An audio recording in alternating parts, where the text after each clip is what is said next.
मानव समाचार, मानवता के हक में। मानव समाचार में आपका स्वागत है। मैं हूं अब्दुल रहमान। नाज़रीन, पिछले दिनों मालेगांव शहर ने एक बहुत ही अजीम सरमाया खोया। मालेगांव शहर में जब भी सकाफती प्रोग्राम की बात आती है, जब भी कौमी यकजहती की बात आती है, तो एक ऐसी शख्सियत का चेहरा नजरों के सामने उभर आता है जिन्होंने एक नहीं बरसा बरस मालेगांव शहर में भाईचारा बना रहे, यकजहती बनी रहे, इसके लिए कोशिशें की। मगर पिछले दिनों वो शख्सियत हमसे दूर हो गई। जी हाँ, मैं बात कर रहा हूँ प्रोफेसर अमानुल्लाह खान साहब की। जनाब एक बहुत अच्छे टीचर तो थे, साथ में एक बहुत ही अच्छे इंसान भी थे, बड़े अच्छे लबो लहजे के मालिक। उनकी शख्सियत पर बात करने के लिए उनकी आदत व अतवार क्या थी, किस तरीके की चीज़ों को पसंद करते थे, उनकी पसंद नापसंद के बारे में, उनके जो हम असर रहे, ऐसी शख्सियत से हम जो है वो इंटरव्यू ले रहे हैं। कुछ श्रद्धांजलि अर्पित करने के लिए, ताज़ियती कलमात अदा करने के लिए बहुत सारी शख्सियत ने हमसे राब्ता कायम किया है। मगर आज हमने स्पेशली यहाँ पर मानव समाचार के स्टूडियो में बुलाया है मालेगांव शहर के बड़ी ही बेनामवर शख्सियत को। उनका नाम किसी तारीफ या किसी तारुफ का मोहताज नहीं है। उनके बारे में, उनकी शख्सियत के बारे में अगर हम बोलना चाहें तो लफ्ज़ जो है वो साथ नहीं देते, अल्फाज बोने हो जाते हैं। खुद एक माशाल्लाह जामे शख्सियत के मालिक हैं। मेरी मुराद जनाब डॉक्टर इलियास सिद्दीकी साहब से, जो इस वक्त हमारे स्टूडियो में मौजूद हैं। जनाब वाला आपका इस्तकबाल है मानव समाचार के स्टूडियो में। जैसा कि एक शख्स जो पूरे शहर को वीरान कर गया है, ऐसी शख्सियत के मालिक जनाब प्रोफेसर अमानुल्लाह खान साहब आज हमारे बीच नहीं रहे। उनकी शख्सियत पर बात करने के लिए हमने मुख्तलिफ लोगों को यहाँ पर मौजूद किया है। आज आपको भी उसी सिलसिले में हमने यहाँ पर मौजूद किया है। तो उनके बारे में आपके अपने क्या क्या तजुर्बात रहे, अब पहला इत्तेफाक कब उनसे मिलने का आपको हुआ? सही बात यह है कि मालेगांव हाई स्कूल के हम लोग तालिब इल्म रहे हैं, और मालेगांव हाई स्कूल में वो हमारे सामने तो थे। मैं पहले अर्ज़ कर दूं, अमानुल्लाह सर का इंतकाल मेरे लिए एक ज़ाती नुकसान भी है, और मैं उसको एक बड़ा सानेहा तस्वुर करता हूँ। बेशक अल्लाह ताला ने उनको ऐसी ऐसी सलाहियतें दी थी कि उन सब का बयान करने पे आए तो घंटों गुजर जाएं, लेकिन मैं चूँकि मुख्तसर वक्त में मुझे अपनी राय रखनी है, इसलिए मैं आपके सामने कह रहा हूँ कि वह जब मैं मालेगांव हाई स्कूल में, जो उस वक्त नयापुरे में चलती थी, जहाँ आज गर्ल्स हाई स्कूल है, वहाँ पर मैं पढ़ता था, तो वो वहाँ पर बहैसियत टीचर थे। लेकिन इत्तेफाक ऐसा कि उनका कोई पीरियड, यानी उन्होंने मुझे कभी कोई पीरियड नहीं पढ़ाया, इसका तो अफसोस है। और फिर मैं कभी कॉलेज नहीं गया। मैंने सारी डिग्रियां जो हैं वो बाहर से हासिल की हैं, सेल्फ स्टडी से, इसलिए ना सिटी में उनसे मुलाकात हुई, ना MSc कॉलेज में मुलाकात।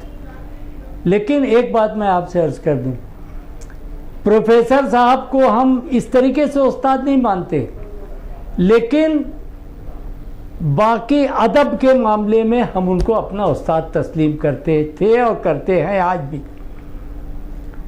बेशुमार खूबियाँ, हर आदमी आप जिसको बुलाएंगे हर शख्स एक बात कहेगा, वो बात ये होगी, अमानुल्लाह सर हिंदू मुस्लिम इत्तेहाद के बहुत बड़े दाई थे और बहुत बड़े नकीब थे। आपसे मैं एक सवाल करता हूँ, ये जो उनका मिजाज बना, ये जो उनके अंदर एक मिली जुली तहजीब ने उनके अंदर जन्म लिया, क्या आप जानते हैं इसकी वजह क्या है? मैं आपको बताता हूँ, जो मैं समझता हूँ वो आप तक पहुँचा रहा हूँ। प्रोफेसर अमानुल्लाह खान सर मरहूम कहते कलेजा मुंह को आता है, लेकिन उन्होंने मुख्तलिफ ज़बानें पढ़ी थी, अंग्रेज़ी भी, मराठी, उर्दू, हिंदी, यकसा फ्लुएंसी के साथ बोलते थे, सब में गज़ब का मुतालिया रखते थे। और यही मुतालिया मैं ऐसा मानता हूँ कि उनकी वसीउल मशरबी कहिए या वसअत क़ल्बी कहिए, उसका सबब आप जानते हैं। यहाँ पर एक बात आपसे अर्ज़ करूं, हर ज़बान, उर्दू, मराठी, चाहे जो ज़बान हो, हर ज़बान के पीछे एक तारीख़, एक तहज़ीब होती है, और वो तहज़ीब उस ज़बान से झांकती है। इसलिए मैं अक्सर बोलता हूँ कि हम उर्दू को, जो हमारी मादरी ज़बान है, हम नज़रअंदाज इसलिए ना करें कि उर्दू ज़बान हमारी तारीख़ ही नहीं, हमारी तहज़ीब भी है इसमें। इसलिए अगर हम इसको भूल गए तो हम अपने तहज़ीब और तारीख़ दोनों भूल जाएंगे। अमानुल्लाह सर की वसीउल मशरबी, वसअत क़ल्बी, कुशादा दिली, सबको साथ ले चल के, आप जानते हैं अंग्रेज़ी अदब का उनका मुतालिया गज़ब का था। अंग्रेज़ी अदब से उन्होंने ये कुशादा दिली और ज़हनी वसअत सीखी। मराठी जब उन्होंने पढ़ी और ऐसी फ्लुएंट मराठी पढ़ी, अभंगों का, संतों के अभंगों का हवाला देते थे, मराठी गीतों की बात करते थे, लावनियों की बात करते थे, पहाड़ों पर गुफ्तगू करते थे।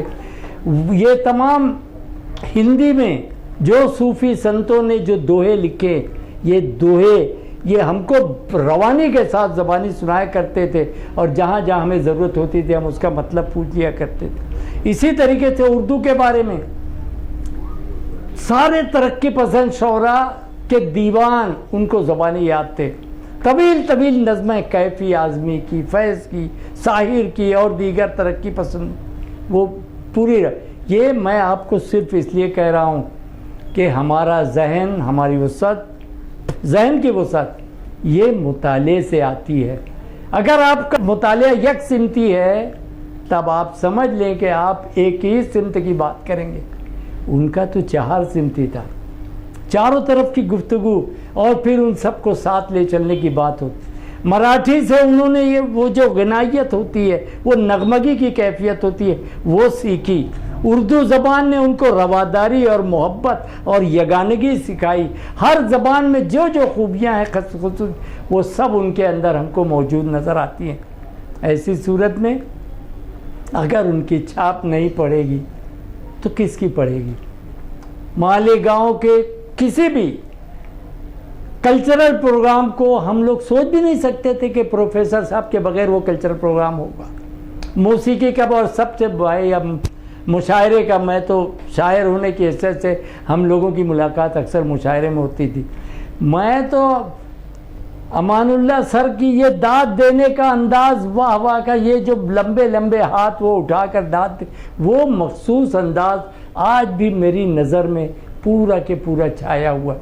बस मैं जब कोई शेर पढ़ता था तो खान साहब की तरफ से देखता था कि कब उनका वो हाथ उठता है, और वह ये हौसला अफजाई का ये तरीक़ा कहीं है। मैं आज मुशायरों में देखता हूँ, ऑल इंडिया मुशायरे हो, इंटरनेशनल मुशायरे हो, एक शायर पढ़ रहा है, पीछे जितने शायर बैठे हैं वो बातें करते रहते हैं, सारे लोग बातें करते हैं। आपको शायद पता नहीं होगा, हमारे खान सर बेहद अच्छे अनाउंसर भी थे। इतने गज़ब के अशार उनको, और सही अशार सिर्फ उर्दू के नहीं थे। खान सर हर ज़बान के अशार सुनाया कर, अंग्रेज़ी की नज़में सुनाया करते थे। हालांकि ये चारों ज़बानों को पढ़ाना उनका सब्जेक्ट भी नहीं था। मुझे मालूम है कि पॉलिटिक्स पढ़ाया करते थे वल्लाह वाला, लेकिन ये है कि ये ज़ाती मुताले से उन्होंने हासिल किया था। आज जब सरकारी प्रोग्राम हो कोई भी, कौन शख्स ऐसा है जो अंग्रेज़ी भी बोल लेवे, मराठी भी बोल लेवे, सिवाय हम खान सर के और कौन था? इसलिए हमेशा बड़े बड़े सरकारी प्रोग्रामों की निज़ामत वो किया करते थे। लेकिन एक बात जिसकी तरफ मैंने अखबारात में कहीं उनके बारे में मैं आपको बताऊं, वो परभनी के रहने वाले थे। ये इलाका मराठवाड़ा का हिस्सा है और ये इलाका हैदराबाद की सल्तनत में आता था।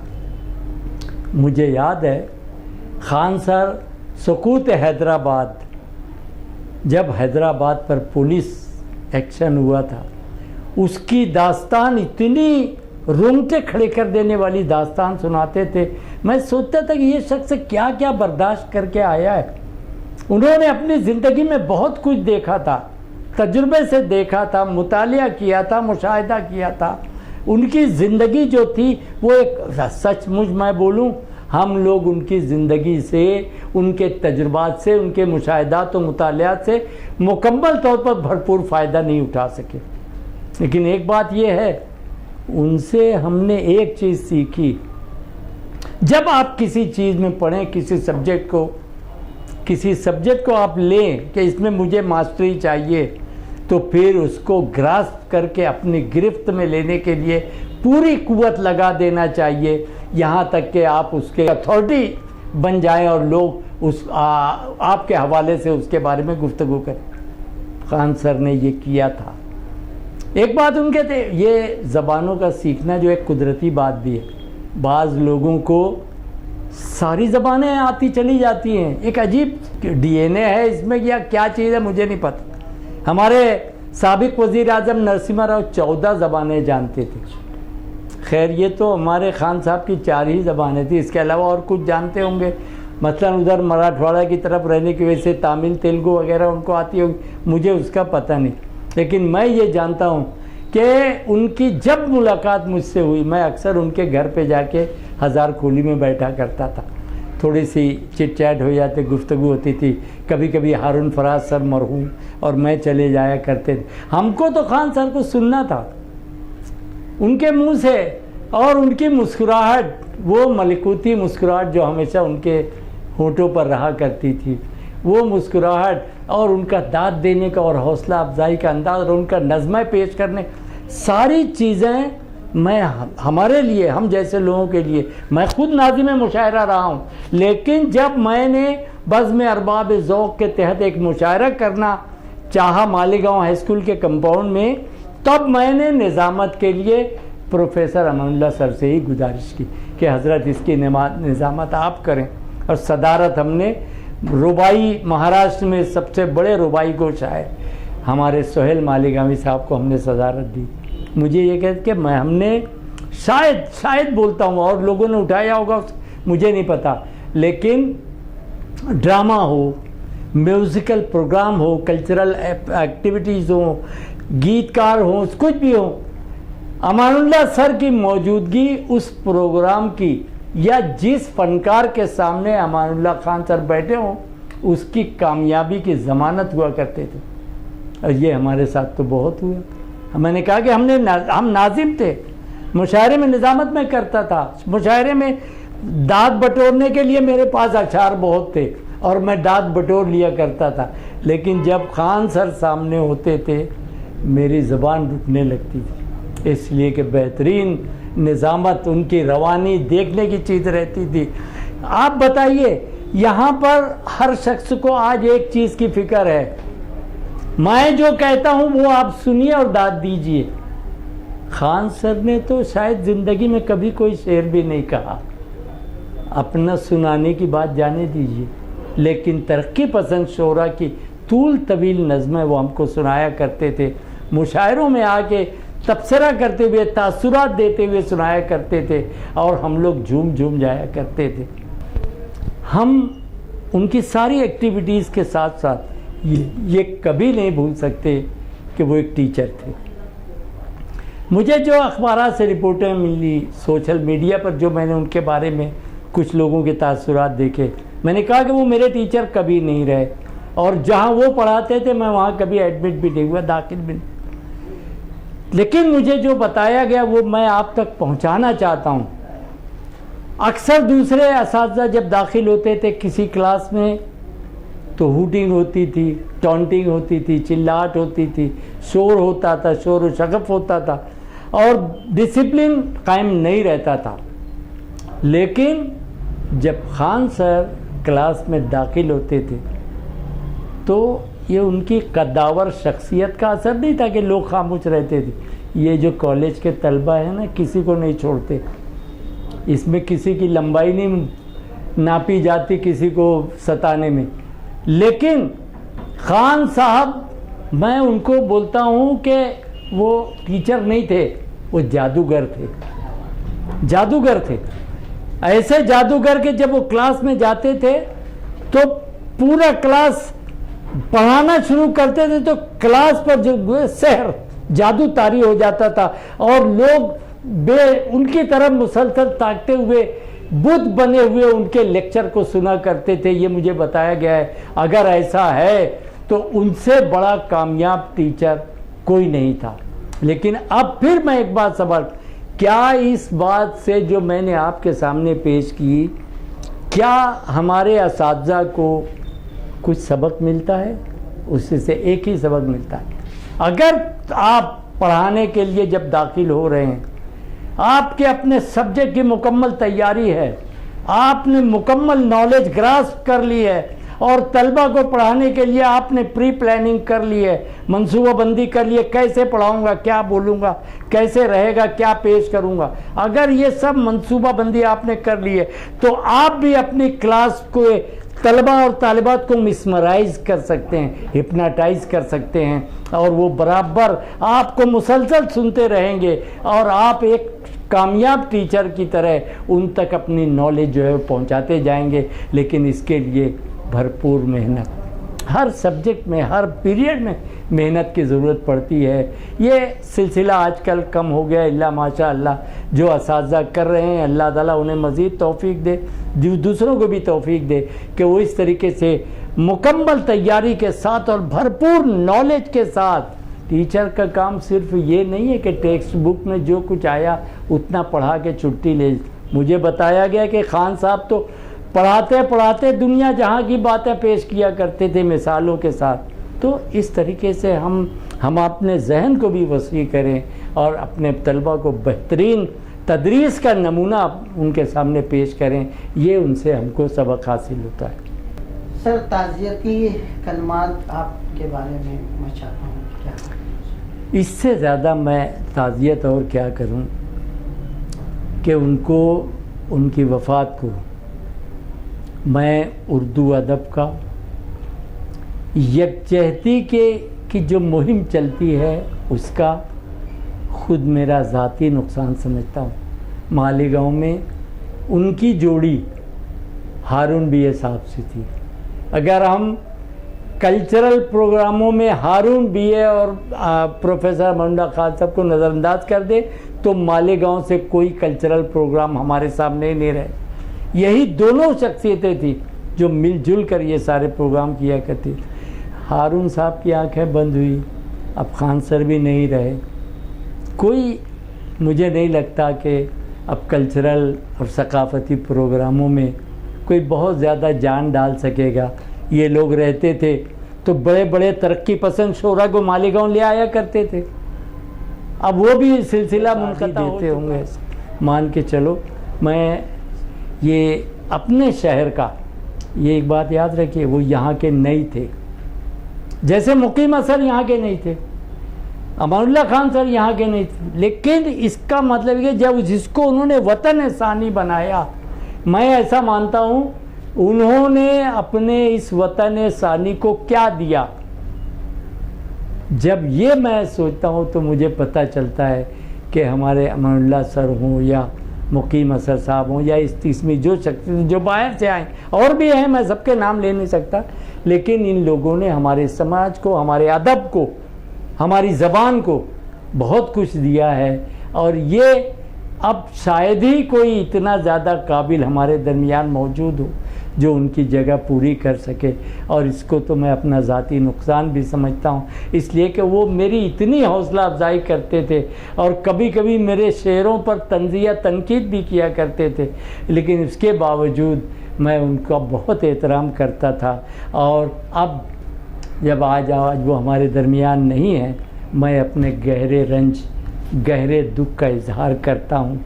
अल्लाह ताला उनकी कब्र को नूर से भर दे और जन्नतुल फिरदौस अता फरमाए, और उनके जितने पसमानदगान हैं उन सब को अल्लाह ताला सब्र जमील की तौफीक व हिदायत अता फरमाए, और हमको अमानुल्लाह खान सर का कोई अच्छा मुतबादिल अल्लाह ताला अता फरमा दे। नाज़रीन, तो ये थे जनाब डॉक्टर गियास वसीम सिद्दीकी साहब, जो बड़े भारी दिल से ताज़ियती कलमात तो उन्होंने अदा किए, साथ ही साथ उनके साथ गुजारी हुई कुछ यादों को भी यहाँ पर उसका जिक्र किया, तज़किरा किया। बेशक प्रोफेसर अमानुल्लाह खान साहब की जन्मभूमि पर बनी रही हो, मगर कर्म भूमि जो है वो मालेगांव शहर रही। और इस शहर ने जो कुछ उन्होंने उनको दिया, प्रोफेसर साहब ने उससे कहीं ज़्यादा इस शहर को लौटाया। ऐसी शख्सियत सदियों में पैदा होती हैं। बेशक मालेगांव शहर से हमने एक बड़ा ही नायाब ख़जाना खो दिया है, मगर अल्लाह रब्बुल इज़्ज़त से हम भी यही दुआ करते हैं, मानव समाचार भी दुआ करता है कि अल्लाह ताला प्रोफेसर अमानुल्लाह खान साहब का कोई बेहतर नेमुल बदल इस शहर को अता करें। नाज़रीन, बताते चलें कि मानव समाचार अब टीवी पर भी अवेलेबल है। डेन केबल नेटवर्क पर 194 यानी कि 154 नंबर चैनल पर अवेलेबल है। आप अपनी केबल से लेते हैं अलविदा। देखते रहिए मानव समाचार, सबसे तेज, सबसे पहले, हमेशा सच के साथ।